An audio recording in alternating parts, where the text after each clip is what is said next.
Yo, You gotta backtrack a little bit, yeah. It's your boy. It's your boy. We out here on the Green Soapbox. This is episode 2. We're here with TJ. TJ, we got Tito. Tito, we got Angel. And I'm your host, Nelson. This is the Green Soapbox. Green Soap. Welcome to the Green Soap. Eat ass. Live fast. I was talking to an artist the other day. We were sort of discussing how tattoos can be an art form, right? And when I was in high school, I remember, doing a lot of art competitions. I would always draw something or paint something. We had this conversation, and it was sort of revolving around sort of the ideas around what art competitions are. And it got me thinking. It sort of raised a question that I was wondering what you guys might have thought about. And sort of, are tattoo competitions necessary in the industry? Right? And let me backtrack just a little bit. I don't necessarily agree with art competitions, the idea of an art competition sort of being a way to judge art. Art is an expression of one's creation, right? When you create art, you're expressing yourself. Obviously tattoos are an art form in themselves as well. How do you begin to judge an art form? I don't think, I think there's ways to judge it for sure. You got technical ability and things like that. You can judge for sure. Right. So I don't think it'd be too hard to, I don't think it is as much of an art form as people like to romanticize it as. Okay. So I think that what opens it up for competition and stuff like that, Sure. Yeah. So you're talking more about like the technical aspect of tattooing. It's an art form, but I just don't think it's as romanticized as because you're doing it for somebody else. It's not like your sole thing that you're creating. Like most art forms are just solely for you. Okay. Right. This is for somebody else. You're just performing it. Right. Right. It's kind of like you're an actor in a movie. I think that competitions derive naturally from anything that makes money, right? So you have a group of people who are all competing for clients. They're all competing for ego.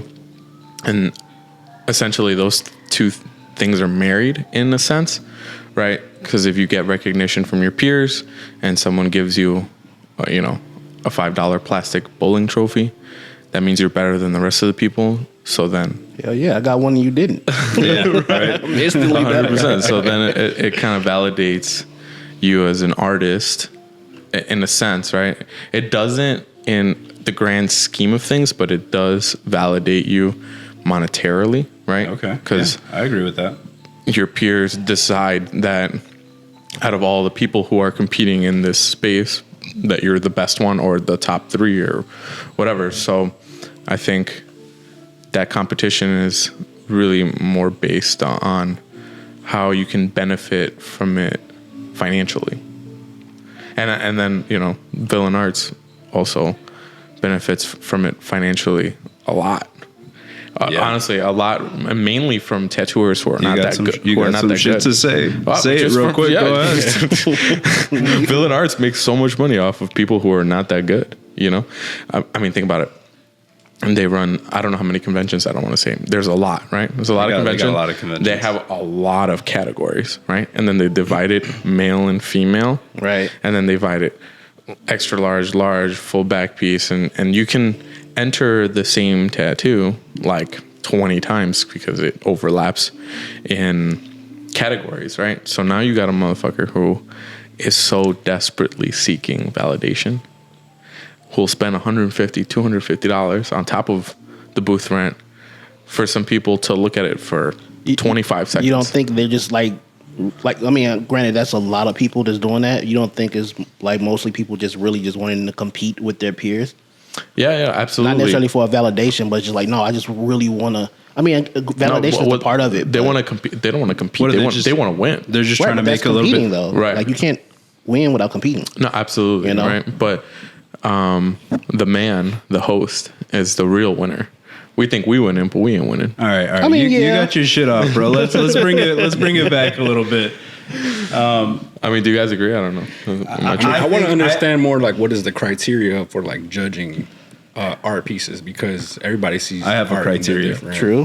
Right, you have your own criteria, right? Don't get hit with that rubric. Yeah, I'm gonna rubricize you motherfuckers. That's another episode. You guys wait for that one. It's coming soon. But yeah, and then who picks these judges to like? Yeah, you know what? That's funny that you mentioned the judges. I remember one year during a Villain Arts convention. I don't remember if I answered anything that year. I think. Was it the 9-year-old? Yes. Yeah. I don't really enter. I was in that competition. Oh, really? Yeah. I don't really enter the Villain Arts competitions too much, just because I know that they're kind of bullshit. You know, it's always fun to win one here and there, but You guys competed against a 9-year-old. No. There was a 9-year-old. Hold up. There was a 9-year-old judge, right? what? So Yeah, there was a I child. was in that competition, right? Because I remember specifically, I put Tom in, who used to work with us. I did a portrait of Mac Miller on him. Yeah. So he went in for me for best portrait, right? And we won second place, right? It was a great portrait. I was really proud of it. It was, he'll awesome. And then first place was my dear friend Michael Perry, and Michael Perry won first place best portrait with a dinosaur. It was not a person. Right. Yeah. This was not a people portrait. Still a portrait, even though dinosaurs aren't real. That's another conversation. all right. It's still a portrait, but it's not a, when you think of portrait, you think a fucking person.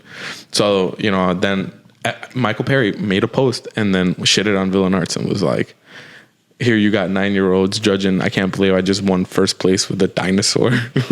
Whereas this amazing tattoo won second, and whatever. Anyway. Right, so is it just as important to know how to pick the judges to judge the art pieces then? Yeah, absolutely. Yeah, I mean, I think that you have to have a valid criteria. You have to know what you're looking for.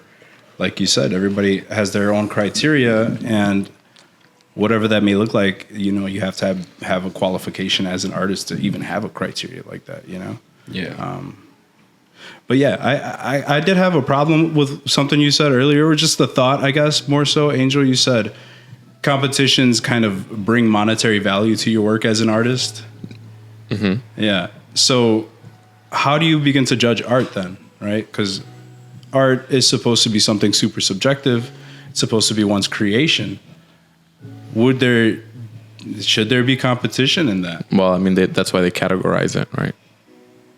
Well, that's different style, right? Yeah, that's why they do realism, they do illustrative, they do best back work, best new school, and that's why there's different competitions. Because it's be really hard to do, like, oh, this is better than this if it's completely different. Well, right. So even in that, right? One might say, hey, well, my art is this way because I designed it like that. I did this realism in this painterly style or something. I think the art part is the last part of it. I think it goes tattoo, then it drifts out into art, because you can't lead with the art part of it first. Because again, it's not for you. So you're judging a technical process. I'm judging it from that point first, and then going out into the art part. And the art part of it is a part of what I'm judging, but that's way later on. Like if you were to take offense to like the artistry of what you did, you shouldn't. Like, it should be the tattoo first. The artistry comes last. Take offense to it. I take offense to bad tattoos. I mean, but yeah. Yeah, but no, I get you. The artistry part comes last. Like, you're not really doing an art form. You're not like making a painting in your room for yourself or to put up and people just react to it. You're doing a tattoo that somebody asked you to do, right? And it's rules within tattooing that you can't get around. Like, you can design it different ways, but for the most part, you have to approach it like a tattoo. So it kind of sounds like you're saying tattooing is less of an art form. I don't think it is. I think people romanticize it because typically the people that do the tattoos are artists, right? So they have a very strong emotional connection to what they're making. They're spending their time and their energy to make these tattoos, right? So of course you're going to look at it a certain way, but ultimately we're performing a service for people, for the public, that's a detached thing. It's like, yeah, you can look at it like that, but at some point that's not what's going on. It's not the same. I agree. So tattooing is an art form, but it's detached from the art itself. Yeah, I think so. There's a performance aspect. Okay, and Right, that becomes because- the technical part of the tattoo. Right, So who the hell is Villain Arts? What are they judging? What's their criteria based off of? I don't know. Ask Villain Arts. Yeah, Villain I Arts. had What the looked it up fuck are you one guys? time. What? How does a 9-year-old judge a tattoo? What are you He guys know what he looking likes. for? You know what he likes? fucking Yeah. dinosaurs. He chose that dinosaur Right. tattoo. You know what I'm saying? Mac Miller was cool and all. You don't even know who Mac Yeah. Miller is. He probably doesn't know who that. Just some random guy. Yeah, he's like, oh, cool. And he sees the dinosaur, probably jumps Right. up. I wonder how much pull he had in that tattoo competition. I mean, it was 3 judges, so he had 33% pull. True. Yeah. So in that case, shouldn't there be like judges that specialize in that category that you? That is fair. I Yeah. think that's if you're gonna judge it, make it fit. Like you should put people in there that can kind of actually judge it. So if you're judging realism tattoos, that panel should be mainly all realism people. Yeah, you but know? they're not. Yeah. They're not getting paid to do that, right? Yeah, so, you know. so then imagine asking an artist who is trying to make money at the show to Yeah. be like, "Well, I know you're trying to make money here. Do you want to not work for 7 hours so you can judge all of our competitions?" It's like, what? Are you going to give me? Are you going to compensate for me for that? Yeah. It's like no. Then it's like, then no, I don't want to do that. I feel like that would be more fair though. To But the but artist ultimately, I feel like so you get like 50 people to enter a competition. There really might be only 10 tattoos that you're really looking at, right? Mm-hmm. I feel like we're in a visual medium, so you can kind of see what's good and what's not good. Like we can go back and forth about the artistry of it all, but like like, oh shit, that stands out. Okay, you're in a separate category from everybody else, right? Right. And then you just judge between those, and I think at that point you're looking at, okay, how clean is this tattoo? Is then you go through the technical aspects of it, and then again the artistry of it is the last thing. Like, oh man, like the way you kind of put these things together, you went outside the box of standard tattooing by doing this tattoo this way. The way you use your lights and stuff like that, like that's the artistry part. But Yeah. a tattoo is a tattoo.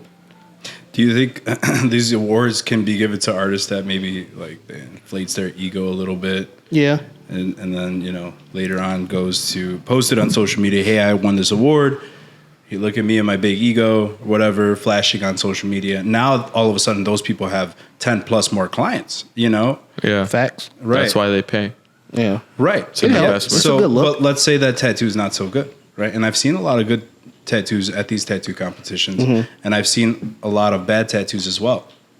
And I've seen a lot of bad tattoos win, So, I mean, again, bringing it back to the conversation, the topic, are tattoo competitions necessary, or maybe do they enable something like bad tattoos to slip through the cracks, sort of giving people a leeway to then have access to a market that they don't necessarily deserve?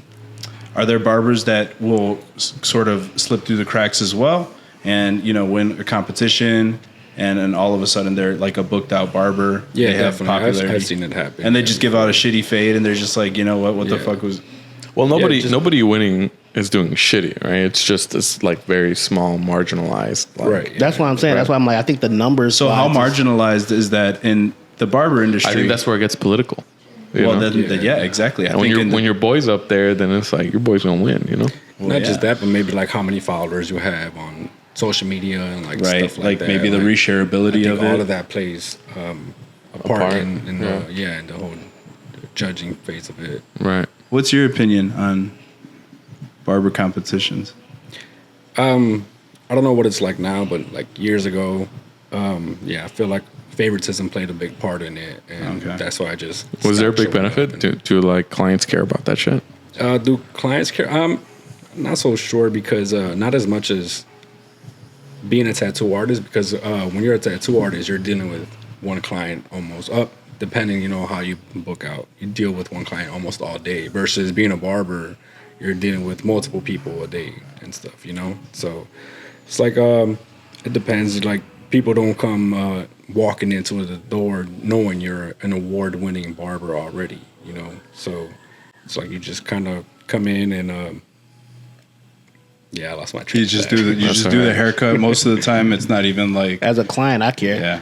Well, I mean, I care. Right? But would you And walk don't into want a nobody- barber shop and be like, "Oh, I don't think I would care if my rather, barber like, won an award or not. I just Oh, would well, care. I would care if they could did do a a good good job. I think Right. you're lying. I don't think so. I think you're 100% lying. I don't know. I don't think think so. you don't go into the situation thinking about that stuff, but when you find out, it does have an effect. It has like a little like, oh, that's cool, but like No, it doesn't, bro. It's more than that. I don't know, bro. I've only really had like, I shit you not, maybe like 10 people cut my hair my whole life. I've been trying to stay real consistent. Well, I'll say this much: like at a certain point in time in barbering, earlier years, if you walk into the barber shop, the first one or two barbers right next to the door, like them. They were like not the best barbers. Yeah. Like okay. The best barbers are in the the back. better barbers were in the back. Yeah. Okay. So like the first barbers that you see that would walk up, hey, you need a haircut, woo, and Right. yeah. So like, I'm wait. Yeah, it does sound. It does kind of sound like there might be a crossover, sort of. So people was winning that barber similar competition. I think it's a little similar. At least it paves way for people who don't have as much of a technical skill behind the craft of barbering, to then gain access to certain markets, certain clientele, right? yeah. Yeah, I think there's a bit of a crossover there. I mean, I wouldn't want somebody just. I think it would be misleading to trust a barber, right, that has an award and flaunts it, sort of. Because I mean, let's face it, anybody that gets an award, they're gonna put it all over the internet or something, right? That it would be unfair to me as a client if I go to you because I think you have an award, and I think that ultimately is the symbol of a good barber, and I get a shitty haircut or a haircut, let's say, that I'm not too happy with. Right. Yeah. I think that would be the crossover there. And again, it kind of raises the question: is this something that's necessary in the industry? If it's allowing something like that to, I think it's very necessary. I think I'm gonna be very strong on that stand. I think it's very necessary for a lot of reasons. I mean, it's obviously popular. You got big shows on television and shit. Well, for sure. Yeah. Speaking love of that shows shit. on television, Ink Master, that's one of the biggest tattoo competitions out there. People love that shit, bro. But oh my God, bro, some of the fucking tattoos in the earlier episodes are shitty as hell. The first and to seasons. just be on that kind of platform, it's such a stardom thing. It's this huge thing. And I get that every artist is at their own pace, right? They're gonna grow and develop their skills based on the clientele that they get or the markets that they dabble in or just how much they care, right? What they got going on in life. But I do think just being on the show is an award. I mean, yeah, for sure. Yeah. You think even if you get kicked out first episode, it's still an award? I think if you market it right, I think that's more so on you how you market that, But Wasn't there What that if they try to do something different? just do something different. Just out here doing something different. True, you can't do nothing different. You got to stick to You the gotta basics. stick to it. You gotta stick to it. There was that really big name artist on the most recent season of Ink Master that got booed off right at the first episode. It was sad. It was sad. That's all I'm gonna say. Wasn't expected. Wasn't Definitely expected for sure. unexpected. Well, I guess that's but why you don't do nothing different, Somebody's got to go home first, Yeah. though. Nobody wants to be that person, but somebody has to be that person, unfortunately. So, all right. Well, the competition, Ink Master, is obviously for entertainment. Would you say that tattoo competitions are necessary for entertainment? Nah, honestly, I think it's different goals for everybody. Like the people that's actually doing it, like how Angel was saying earlier, it's like more monetary, right? Yeah. Then you have the people that's entering on, which is us, right? And there's different reasons why. It could be a clout thing. It could be, it could just be competition. Like you just want to see where you measure up against your peers, right? It could really truly be that. And then it could be validation. You just want to be. I want somebody to know that I'm good, right? Right. But it could be a lot of different things that why people do. That's why I think it's necessary. I think you need that because not everybody is so kumbaya about tattooing. Right. Where it's like, oh well, I'm gonna just do my best, and my clients like it. It's like, no, fuck all that. I need to know this guy over here that's killing shit. I need to know where I measure up against this guy. Because I'm in here doing this, I'm working my ass off. I'm not just doing this shit just for the hell of it. What if that artist doesn't even enter the competition? Is it just okay? Then I go to the second guy. Okay, so it's just whoever's in the most who's immediate. Who's ever there. You just came ready to fucking fight, huh? I mean, that's the whole point of competition. I mean, some people aren't competitive, yeah. right? Some people aren't competitive. They don't have competitive nature. I do. Well, you got a very cutthroat attitude about it. It's not cutthroat. It's just competitive. Get the fuck out of my if way. we're sitting up here trying to flip this damn bottle up, I'm going to try to win. I'm not going to just people. Oh, you told me to take it seriously. So we're playing the game. Like, you want me to just do it and not win? Like, that's the point of doing it. So like, I'm actually trying to win. You're in it for the self-satisfaction, the goal of winning. I'm in it for compete. I want to see where I measure up against other artists that either have the same amount of experience or perceived experience as me or more, and see where I measure up against them. Tattoos are necessary to determine where you stand against other artists. At least tattoo competitions are necessary to determine where you stand against other artists. It's a field of other people out here. I just want to know, like, it's just like if you're playing basketball or some shit like that. You don't want to just keep playing against bums all the time. It's like, that's basketball cool. competitions? I mean, you got games. It's a game. The game itself game. is a competition, you know. Right. So like, you don't want to just play against like lesser talent. It's like at some point that's cool, and some people might enjoy that. I'm gonna bust their ass all the time, but then sometimes you're like, well, what's out there? Right. You need some competition and get outside your bubble a little bit. Yeah, for sure. Get uncomfortable. I feel like a lot of artists need that, you know, and seek that. Like, I need to see where I'm at because you got to have some type of motivation for what you're trying to do. Right. You know, I hear you, man. I get it. But you know, I think that's not everybody's bag. You know, for sure. I think where you stand up against other artists, that's kind of the idea of competitions, you know. And I think that's a big role in the tattoo industry. You know, you often have a lot of people shopping around for artists. So, you know, if you say, hey, I won this. Now, I don't agree with that part. Sorry. I don't agree with that part of it. Like the whole. So you don't like, think Angel said that it determines where you are in the market. You don't agree with that? I think it does do that. I don't agree necessarily with you using that as like if I want awards, you're going to know I won them. I'm not going to hide them. You know what I'm saying? Right, yeah. You're going to know that I won. Everybody's going to put it on the internet and be like, hey, look at me. I'm not going to be like, well, you know, I'm an award-winning artist, so no, that's How many awards do you think it takes before you can put that on your Instagram? One. You just need to win one, technically. Yeah. So True. You ain't lying. Yeah. You just don't be a liar. You can't put awards. You're not putting awards winning. Just award winning. Award winning. Yeah. Yeah, and they don't say the place or nothing. I just won. You know. Yeah. Yeah. But I don't know. I think it's a cool thing. I think it's a necessary thing for sure. Yeah, necessary again for like the sort of the self satisfaction. I think, right, more or less. How would you describe that? I would just to know how you stand up against other people, kind of like a motivation, fire under your ass in a sense. Just like a little bit of an assessment. An assessment. Yeah. Perfect. I like that. Like, Can I make a confession?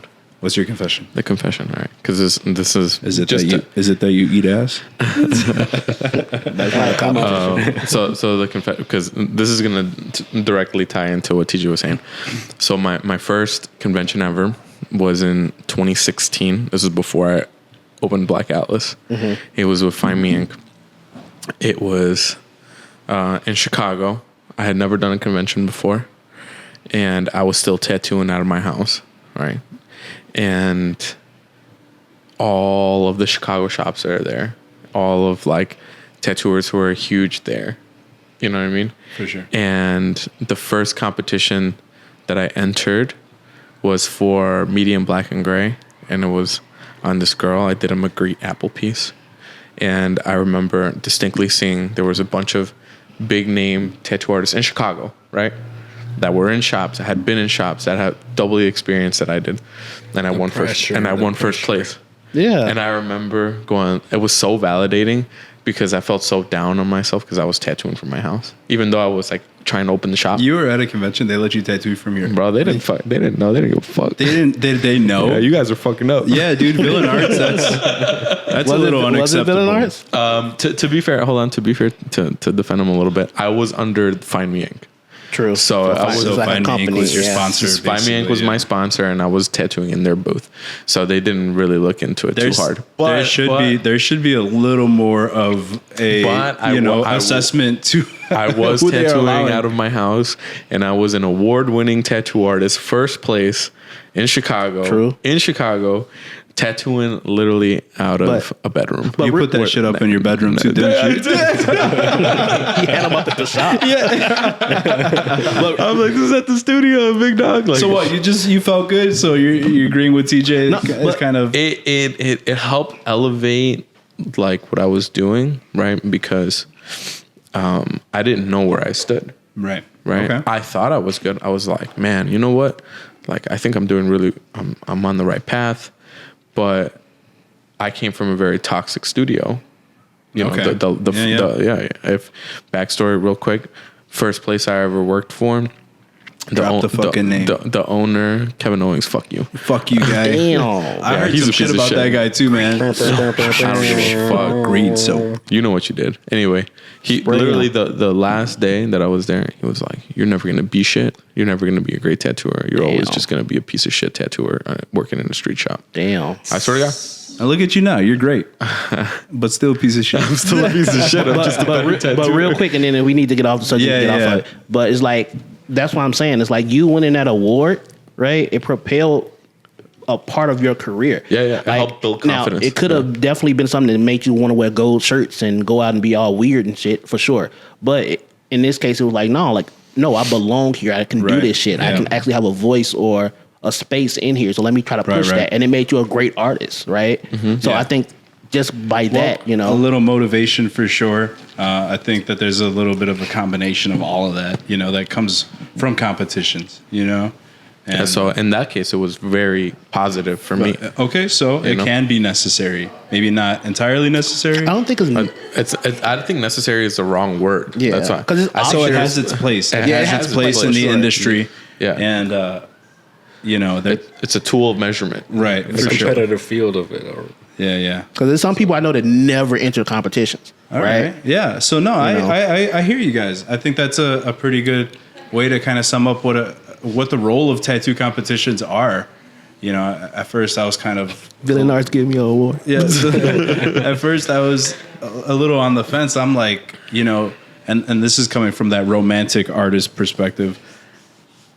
I don't think that art should be judged. I think that everybody deserves to have their own spotlight, and maybe that's an unpopular opinion, and maybe in tattooing that doesn't have a place, right? Because tattooing is a competitive field. I agree with you. Yeah, and so it changes. If tattooing is a competitive field, should we bring back gatekeeping?